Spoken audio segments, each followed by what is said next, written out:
നടി അതുല്യ ചന്ദ്രയെ പലരും മലയാളി ലുക്കില്ലെന്ന് പറയാറുണ്ടത്രേ. താൻ കുട്ടനാട്ടുകാരിയാണ്, ഇതിൽ കൂടുതൽ മലയാളിയാകാൻ പറ്റില്ലെന്നും അതുല്യ പറയുന്നു. ഈ പാൻ ഇന്ത്യൻ ലുക്ക് തമിഴിലും തെലുങ്കിലുമൊക്കെ അവസരങ്ങൾ നേടാൻ സഹായിക്കുന്നുണ്ട്. ഡിയർ സീറേ, ടിക്കി ടാക്ക തുടങ്ങിയ ചിത്രങ്ങളിൽ താരം അഭിനയിച്ചിട്ടുണ്ട്. തന്നെ കാണാൻ ഒരു മലയാളി ലുക്കില്ലെന്ന് പലരും പറഞ്ഞിട്ടുണ്ടെന്ന് നടി അതുല്യ ചന്ദ്ര തിയേറ്ററുകളിൽ വിജയകരമായി പ്രദർശനം ചെയ്തിരുന്ന ഡിയർ സീറയിൽ അതുല്യ ഒരു വേഷം കൈകാര്യം ചെയ്തിട്ടുണ്ട്.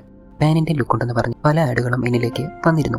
നാഷണൽ ആഡ്സ് ഒക്കെ കിട്ടാൻ കുറച്ചുകൂടി എളുപ്പമാണ്. എന്റെ സ്ഥലം ചങ്ങനാശ്ശേരിയാണ്. ഒരു മലയാളി ലുക്ക് ഇല്ലാത്തത് കൊണ്ട് ചില സിനിമകളിലേക്ക് തന്നെ വിളിക്കാറില്ലെന്നും ടിപ്പിക്കലി ഒരു മലയാളി ലുക്ക് ഇല്ലാത്തത് കൊണ്ടാണ് ക്യാരക്ടറിനെ സ്യൂട്ടാകില്ലെന്ന് പറയാറുണ്ടെന്നും അതുല്യ പറഞ്ഞു. എന്നാൽ അതുകൊണ്ട് തമിഴിലും തെലുങ്കിലുമൊക്കെ ഓഫർ വരാറുണ്ടെന്നും അതുല്യ കൂട്ടിച്ചേർത്തു. റോഷൻ മാത്യുവിന്റെ പേരായിട്ട് പത്മകുമാർ സാറിന്റെ ഒരു സിനിമ ഞാൻ ചെയ്തു.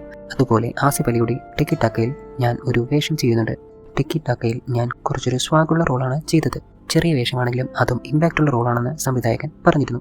ബ്രഹ്മയുഗത്തിന് ശേഷം രാഹുൽ സദാശിവൻ സംവിധാനം ചെയ്ത ചിത്രമായിരുന്നു ഡിയർ സീറേ. ചിത്രം ബോക്സ് ഓഫീസിൽ നിന്ന് 75 കോടിക്ക് മുകളിൽ കളക്ഷൻ നേടിയിരുന്നു. ചിത്രത്തിൽ പ്രധാന വേഷത്തിലെത്തിയ താരങ്ങളിൽ ഒരാളായിരുന്നു അതുല്യ ചന്ദ്ര.